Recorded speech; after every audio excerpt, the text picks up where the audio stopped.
love the Panginoon, and we came from different places, we came from different ethnic or culture, but the Lord gathered us for one purpose, to glorify Him. Whatever the status of life we have, He must. Can we say it together? Tutuan natin na. He must increase, I must. Kung ito lang dapat mangyari, no? Lagi dapat maitaas, Kristo yung sa ating buhay. Wala tayong pwede malaki, alam ko ng Panginoon. Amen. Wala tayong pwede ipagmalaki, kaya pwede. Amen. Tayo po ay recipient ng kanyang biyaya at kabag. We are all the recipient of His great, His mercy and abundant grace. Without that mercy and grace, we are nothing. Amen? Pag-usapan pa ngayon, pinagin po,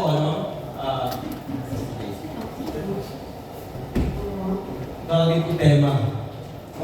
First and foremost, we want to welcome everyone to this Workers' Convention 2026. Ang ating tema, John chapter 3, verse 30, He must increase, I must decrease. Let us put that in our hearts and mind. Alam, kapag lagi may taas, ni Kristo, He must increase. Kapag, alam niyo po ba yan? Yung tinatawag ng mathematical conjugation?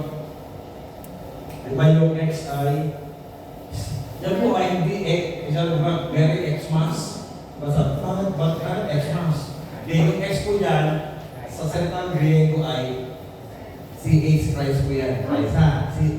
Kasi simulan yung pangalan ni Kristo sa CHR, no? Yan po ay Christ.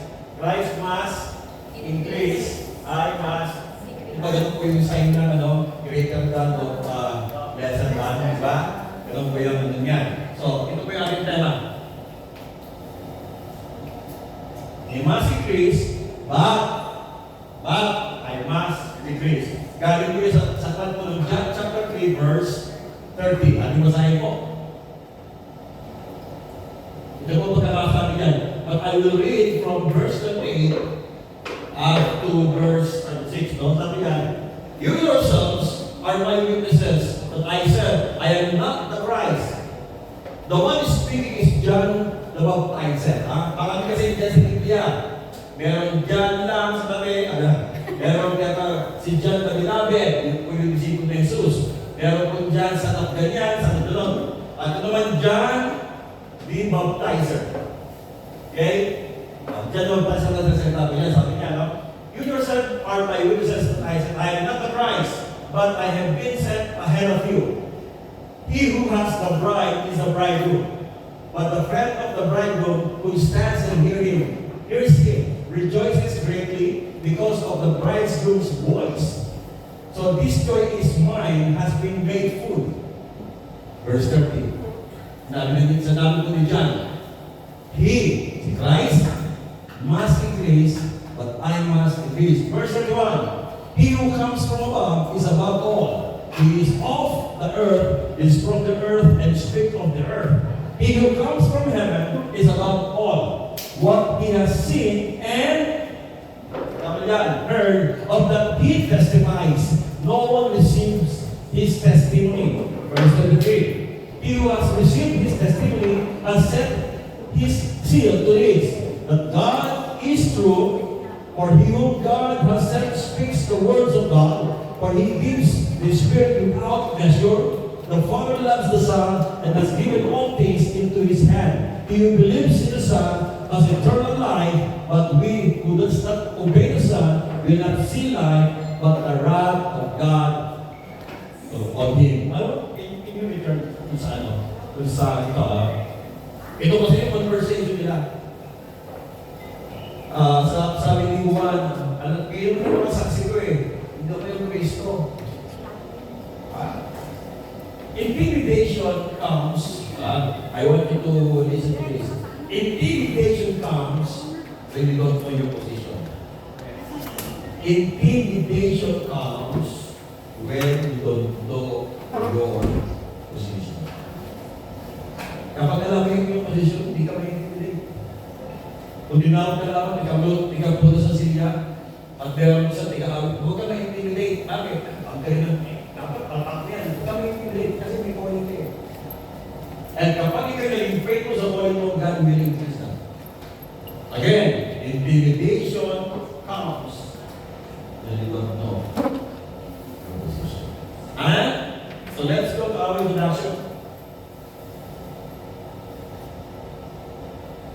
Sabi niya ba, tayo sa introduction.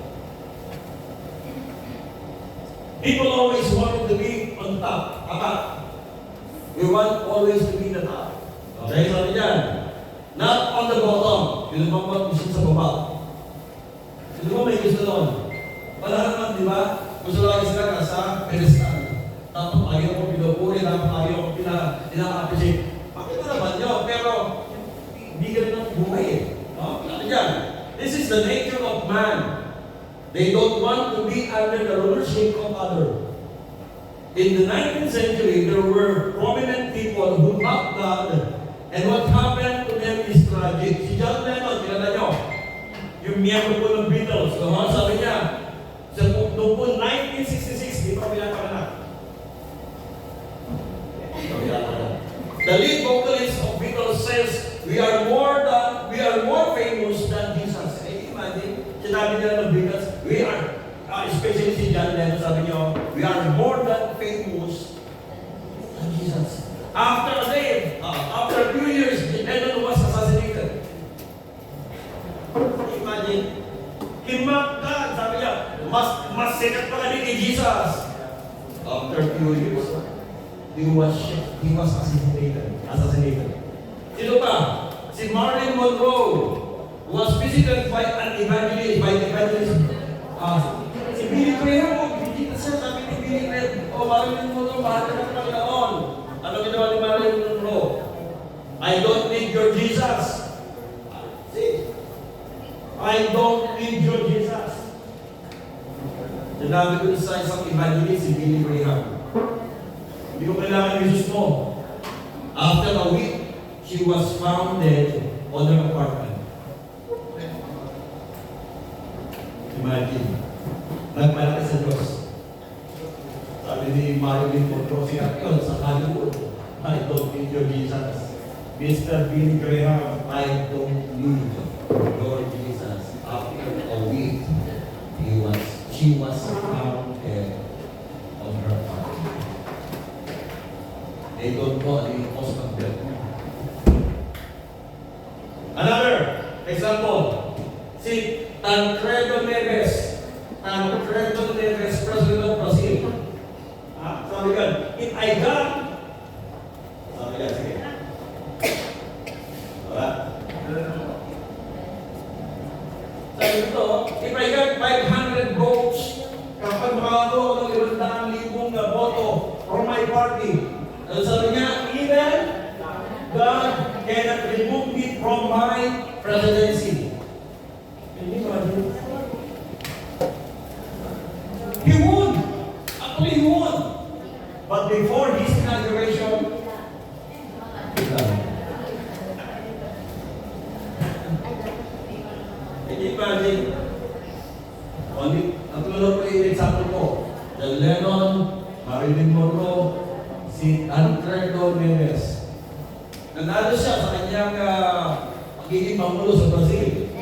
But before his inauguration, kung sinabi niya, even God cannot remove me from my presidency. Hindi pa siya nakatutok sa palasyo niya bilang presidente.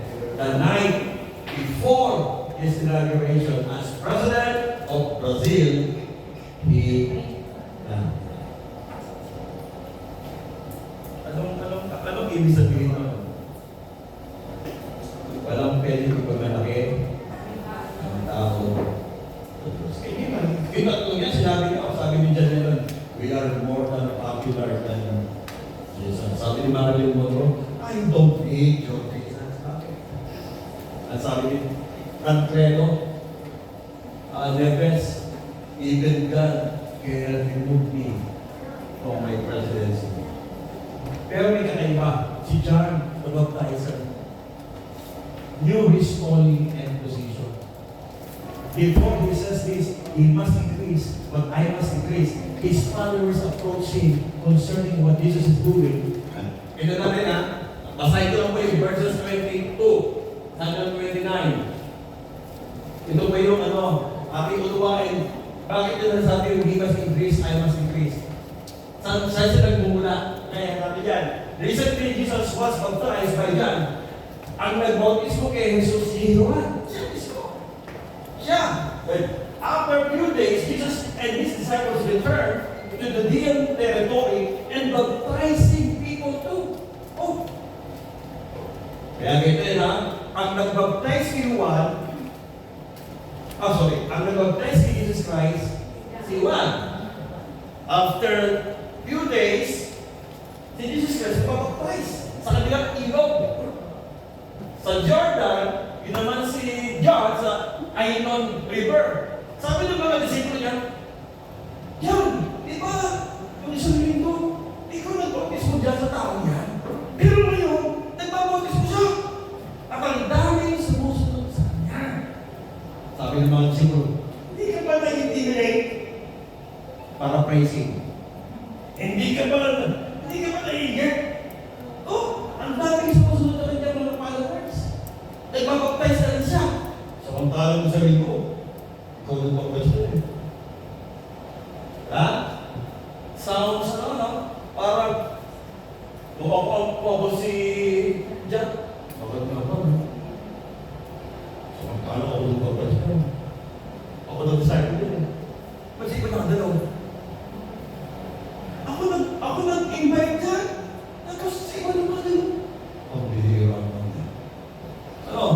Minsan we are being intimidated by what is happening surrounding us. Nainggit pa si John? The argument didn't came from John. Hindi naman galing kay Juan Bautista yung argumento. Bakit siya nagbabagay sa iba? Gawin mo yan sa akin, ako yung pinaka-bagay sa kanya. He was not intimidated. The question does not come from John's disciples, but rather from John himself, but from John's disciples. Sabi niya, no? Saying, the one you baptized the other day was baptizing too. You are not intimidated. John is good the answer. Hindi mo sagot niyo. John is smoothly answered his disciple. I know my calling. I know my position. I am not the Christ. Sabi ko nga sa inyo kanina, intimidation comes when we don't know your position. At alam yung position mo, hindi ka mag-i-intimidate. Imagine, I am not the Christ.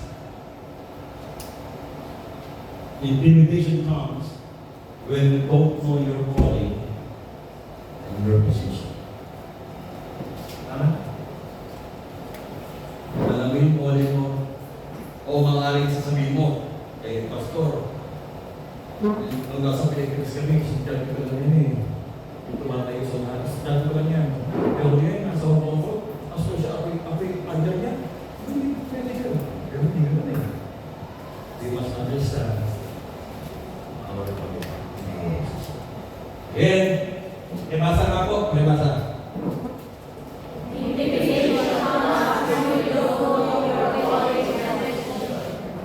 Is it right? Is it true? Is it true? I use no that. Is it true? Yes. Intimidation comes when you don't know your calling and your position. Tama? That's like that. Number one. What's that deal? He must increase. I must decrease. Ano ang ibig sabihin mo? Ito yung ating tema. Pakibasa ko ulit. He must increase. I must decrease. Ano ang kahulugan mo? Pagsasabi niya. Una, it is a statement of humility. Kinikilala niya kung sino si Jesus sa buhay niya. This is a statement of humility. Kita niyo po, paraphrasing what John's disciple asking, are you not intimidated? Let us paraphrase what John's disciple asking. Are you not aware of what Jesus is doing? Hindi ka pa nababahala sa ginagawa ni Jesus?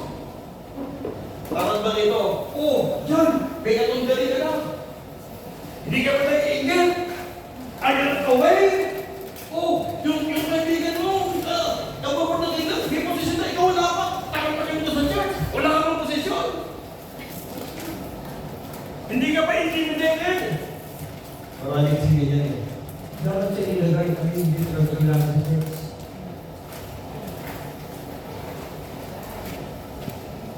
He is baptizing people and the crowds are coming to him. Are you not intimidated? John simply answered with humility, I am not the Christ. I am not the Christ. Ba't ako mahihigit? Ay, si Kristo yun eh. Sino ba ako? Ako si Kristo.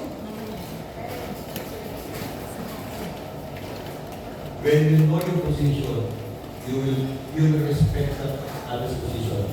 When you know your position, you will respect others' position. Ulitin ko po. When you know your position, you will respect others' position.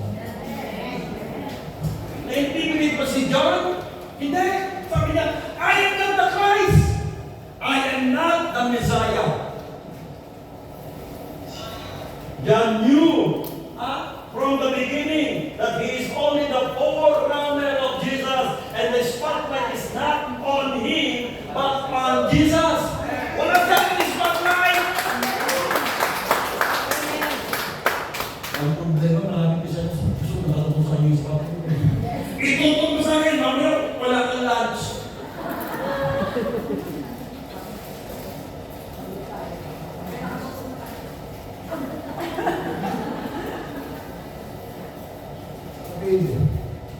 Did you know your position? Are you still intimidated? If you know your position, do not be intimidated. Because I will come. The Lord will increase you. The Lord will protect you. Amen. Tignan niyo po yung ano. Take quotation dyan. Pasa.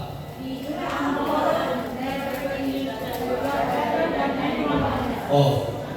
Be humble and never think that you are better than anyone else.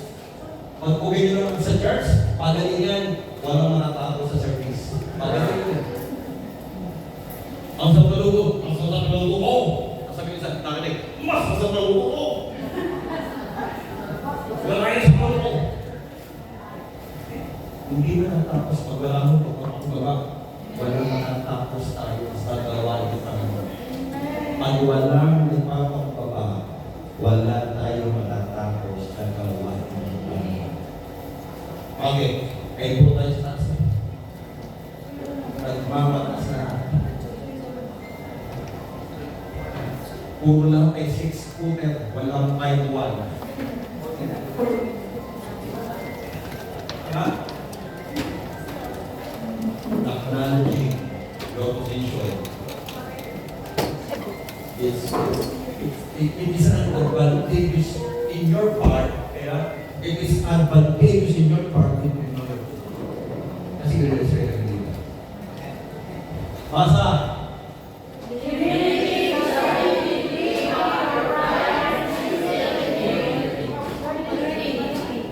Ulit, sabay-sabay. 1, 3.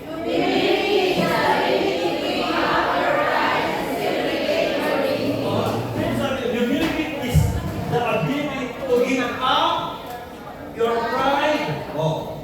Sino walang pride? Nasa kamay? Lahat tayo may pride. Hindi nga lang, mataas pa, mababa. At sinabi mo, wala akong pride. Pride na yun. Hello? Pag sinabi mo, wala akong pride.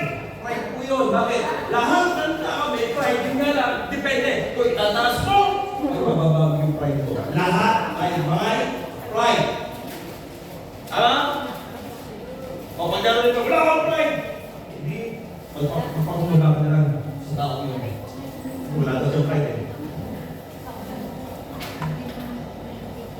Amen?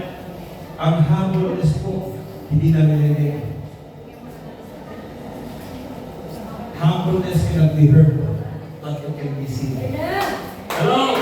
Humbleness cannot be heard, but it can be seen.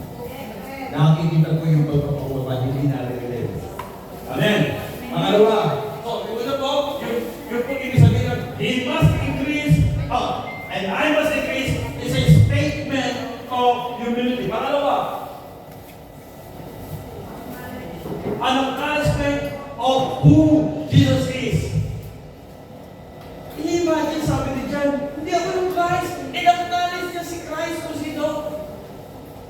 Hindi ako yung Christ, ako yung forerunner lamang. Ako yung abay lamang niya. Ako yung best man, hindi ako yung groom.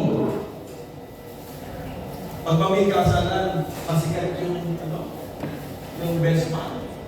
Yung back camera nakatutok sa best man o doon sa groom. Yan po pagkilala ni John. Sabi ni John, o dito kung sa akin yung spotlight, itutok yung spotlight kay Jesus. Sa yung groom. Or acknowledging who Jesus is the most important decision man can make. This is what John did. He knew who Jesus was and where he came from. John repeated his statement, the one who comes from heaven is to all. In verse 21, when the statement is repeated, it is important. Sa Biblia po, kapag meron inuulit na statement, napakahalaga. Sinabi ni John, I am not the Christ. Sinabi ni John, He is superior to all. Pag inuulit ni mga statement na yan, ibig sabihin, bigyan mo talaga. Okay? Pangalawa, yung sinabi niyang, He must increase, I must decrease. It is an acknowledgement of who Jesus is. Ano kinilala niya? Diba? Tinawag si John na mas pangalay ko si John kay Jesus Christ. Okay, ito yung history. Panganay ko ng ilang buwan si John kay Jesus Christ. Pinsan po sa physical, pinsan po ni Juan si Jesus Christ.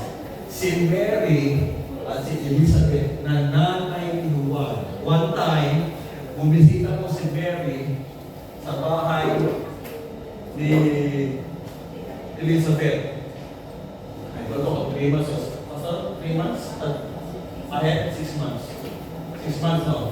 6 months ahead yung pagbubuntis ni Elizabeth sa pagbubuntis kay Mary. Nung pinapin ni Mary si Elizabeth, sabi ni Mary, bukas ka na, Elizabeth. Bumati ha. Ang inuman ng bata sa yan ni Elizabeth, gumalaw. Pag yung bata nagpupuli. Kung meron na, meron mga theology dyan. Meron theology dyan, prenatal worship. Wala tayo wala kasi tayong theology of prenatal worship eh. Kung hindi pa pinapalat, nagpupuli ito, wala kasi tayong theology, no? But it is essential to the rule, no? Nung binati ni Mary si Elizabeth, gumalaw yung bata. Ina-acknowledge doon pa lamang sa womb ni Elizabeth, ina-acknowledge na ni John, ni bata si John yun eh. Yung magiging anak ni Mary. So acknowledgement of who Jesus is. Can I ask you a question? Sino si Jesus? Who is Christ to you? It matters not. Ito ba? Kung ano ang pagka-intindi mo kay Jesus, yun ang pagiging Kristiyano. Kung ano ang pagkaka-intindi mo kay Jesus, yun ang pagiging Kristiyano. Kung sa'yo na mo lang bilang kaibigan, yun lang pagiging Kristiyano mo. Friend lang kami ni Jesus, friend lang siya. Friend ko si Jesus, kung ilang pagkakaintindi mo kay Jesus. Kung ang pagkakaintindi mo kay Jesus, siya yung aking provider. Pag may pangailangan, hindi gano'n lang siya. Nagka-provide lang. Ano siya? Grocery store. Ano siya si Jesus? Taga-supply ko ng pera ba? Di banker. Hindi na siya Lord. Banker na si Jesus Christ. Financier. Ano siya sa buhay mo? Nagkapamitan. Saan? Sa utang. Listen. What you knew about Christ is not wrong. Resign mo. If you acknowledge Christ as your everything, and that is your specialty. Yung pagkano mo kayo sa dito. Kung sabi ni Juan, I am not Christ. Acknowledge. Kapatid, napakalaga po na aming kilalanin kung sino siya sa buhay. Kilalanin po ng malalim na umayan si Jesus. Hindi lamang siya tagapagpagaling. Hindi lamang siya tagabigay ng pangailangan mo. Hindi lamang siya tagapopor pag nalulungkot ka. Hindi lamang siya tagapagpasaya sa'yo pag hindi nasa problema. Kundi si Jesus ang kalahatan.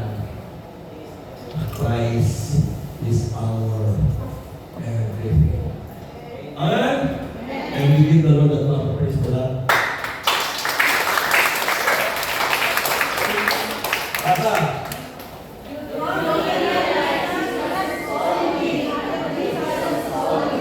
Ayun. Maganda, no? You don't realize Jesus is all you need until Jesus is all you have. Sa dalang talaga sa buhay. Wala kang ibang aasahan ni Kristo.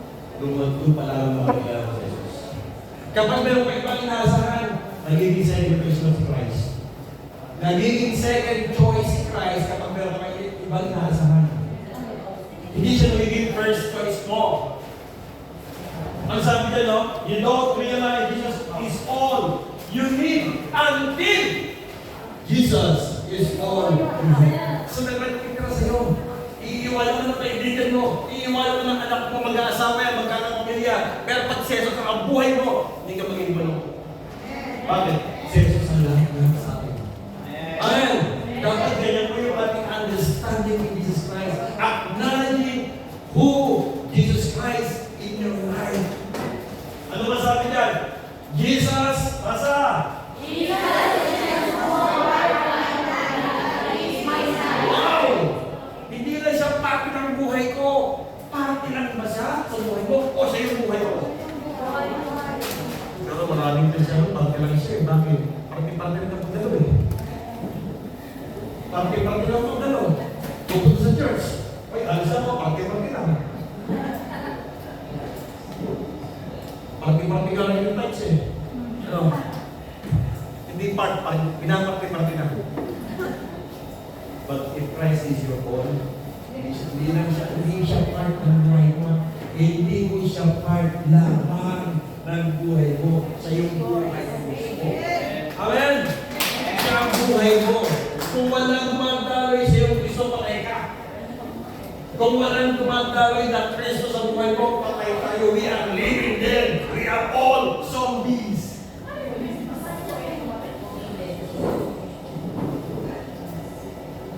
Christ is flowing. In Galatians 2:20, I have been crucified with Christ. Nevertheless, I live, but Christ lives in me. And the life which now I live in the faith of the Son of God who loves me and gave himself for me. So, He is mine. He is not part-time in my life. So, part-time naman si Kristo o full-time? Kapag masaya ka, Lord, part-time ka na, walang trabaho yan, Lord. Part-time lang, kasi meron ang offer mo kayo. Lord, nangangailangan ako full-time ka na. Para naman siya, on-call. Lord! Wala akong pera! Mag-duty ka sa buhay. Ay, bagong sweldo. Lord, part-time ka lang. It is Krishna mountain. No. Christ is full-time. 24/7, 365 days a year, full time si Christ sa buhay. Hindi siya naging part-time siya. Naging part-time sa kanya, pero siya naging full-time. Lahat ng attention. Pag-isip mo pa naman, ikaw na iniisip ni Jesus.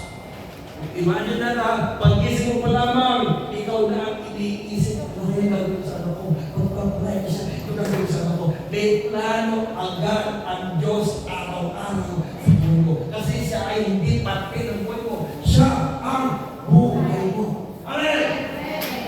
Yung sinabi ko dyan, acknowledgement of who Christ is. Yung sinabi ko, He must increase. Pangatlo, acknowledgement of Christ's sovereignty. Kinikilala ni Juan yung kanyang magiging Diyos. Hindi lang sa buhay ko, hindi lang siya lahat sa akin, kundi siya yung Diyos sa aking buhay. Ano sabi dyan? In verse 25, the Father loves the Son and has placed all things under His authority, and He was given the Spirit without measure. And if He believes the Son has another life, He acknowledges that Christ's sovereignty. Pag sinabing sovereign, siya yung pinakamakapangyarihan sa buhay natin. Amen. This declaration speaks of Christ's sovereignty. What a wonderful acknowledgement of John concerning Jesus Christ. We too must do the same as what John did. Are we acknowledging Him? Lord, pag sinabing sovereign ito, ano nga, viral na yun eh. Viral yun. Iintayin ko ba si Lord bago sabihin ko ba sila? Ang tambalitan niya sa FB, ang viral. Ano? Si Alvin, yung from ni Alvin. Basta Alvin. Alvin. Ano sabi ni Alvin? Ano sabi doon? Iintayin mo na si Lord. Medyo extreme, pero yun po yung acknowledgement ng sovereignty.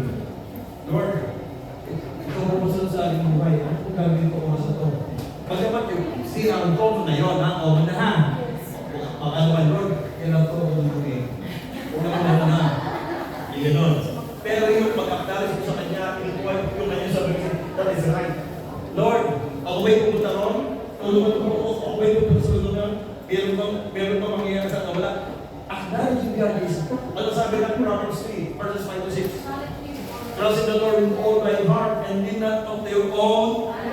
In all. Ano yung all? Ano yung all? Ano yung all? And all your ways acknowledge Him. All your ways acknowledge Him and He will direct all your ways. Lord, dapat ko ba sunod sa aking amo?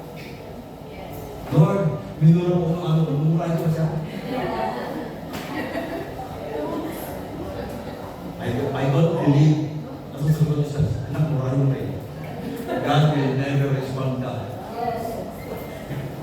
Yung pagpapag sa ilalim sa kapangyarihan ng Diyos, yung po yung sovereignty. Pinapailalim mo yung iyong buhay sa kamay at kapangyarihan ng Diyos. That is sovereign rule of God sa buhay mo. Dapat inaaral sa atin.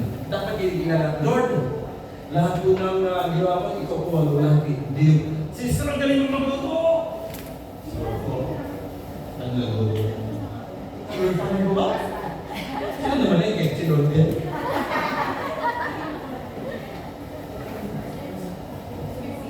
Ito po yun na sovereignty. Kundi mo yung pupuri sa'yo. Ang galing mo ito! Lord, sa mga pinalaga ko kayo, pero Lord, sa'yo yan. Lord, ikaw pinagpula ng talent ng pupili ko. Kaya pinapalik ko sa iyo lahat na papuri ko. Kayo po yun ha. Hindi yung, ang galing mo ito! Si Lord po. Si Lord po na ito. Ay, sa tulog ako! Si Lord po. Ay, pag di masarap, sino ang gusto nyo ito?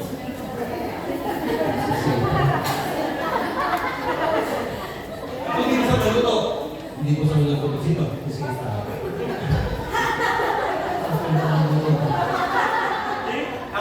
Acknowledging His sovereignty means that you are putting everything in God's inilalagay mo yung lahat sa buhay mo sa kanyang pagkakas. That's number 3. Hindi natin yung foundation. Basa!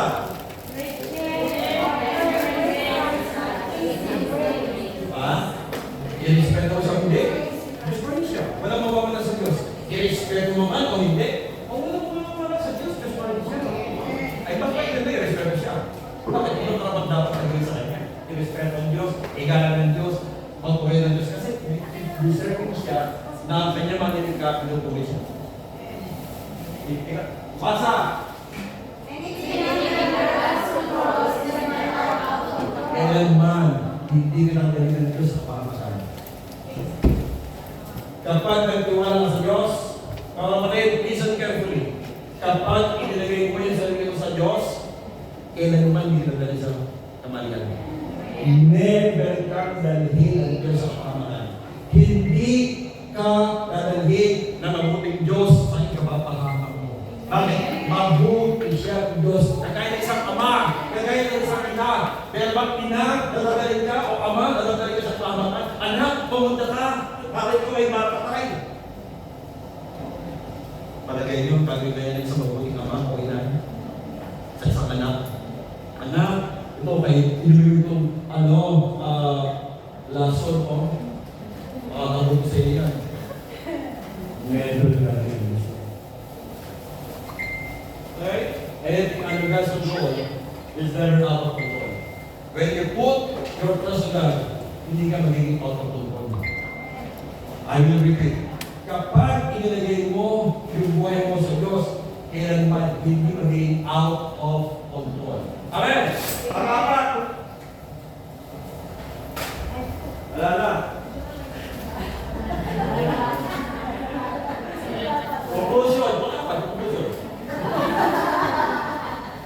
Tapos na tayo. Do you understand? Do you understand? Alihin mo na.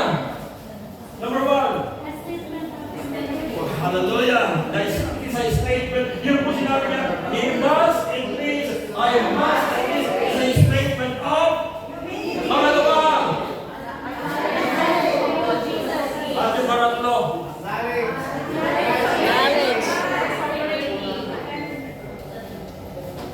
John the Baptizer believes from the beginning who he is. Alam dinuwan sa pasimula pa lamang kung siya pinanganak, alam niya na hindi siya Kristo. Sa pasimula pa lamang ng buhay niya, alam niya, I am not the Christ. Mahalaga po yun. Acknowledging your position in Christ put you in a safer position. Do not be intimidated when somebody replace you in your position. Amen. Pastor, ba't ang pinagdan niya? Ang bago-bago sa church. Pinali ko sa akin. Mas magaling ko sa kanya. But because there is Basa! Because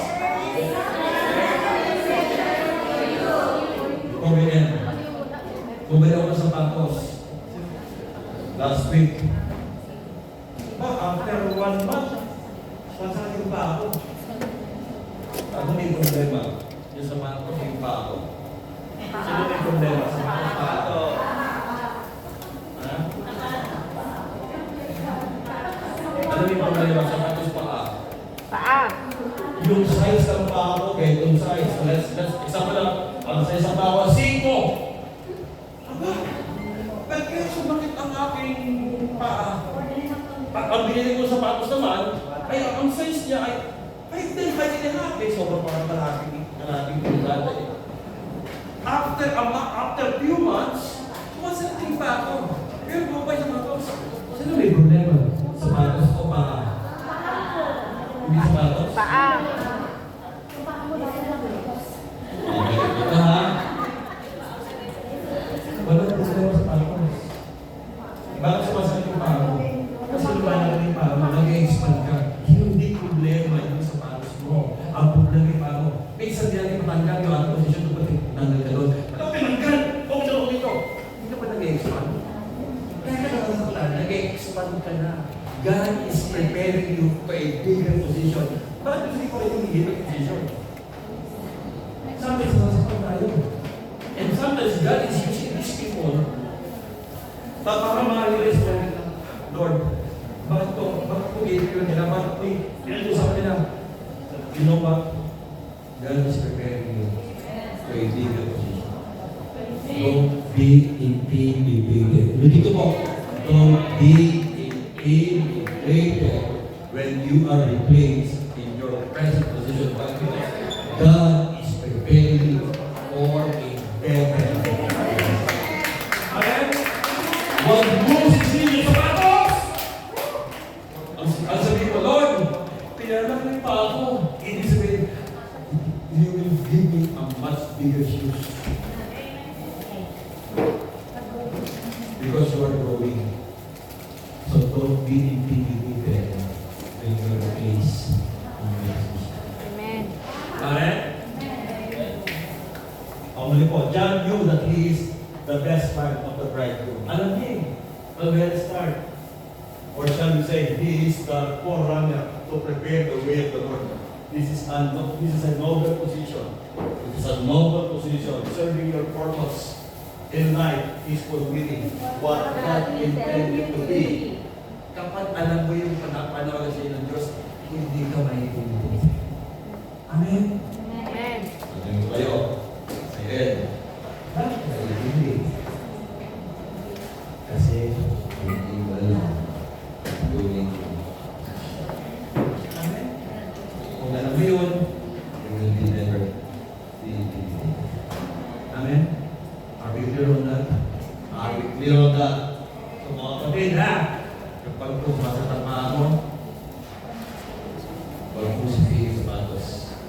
Do not blame your present position because God is removing you from that position and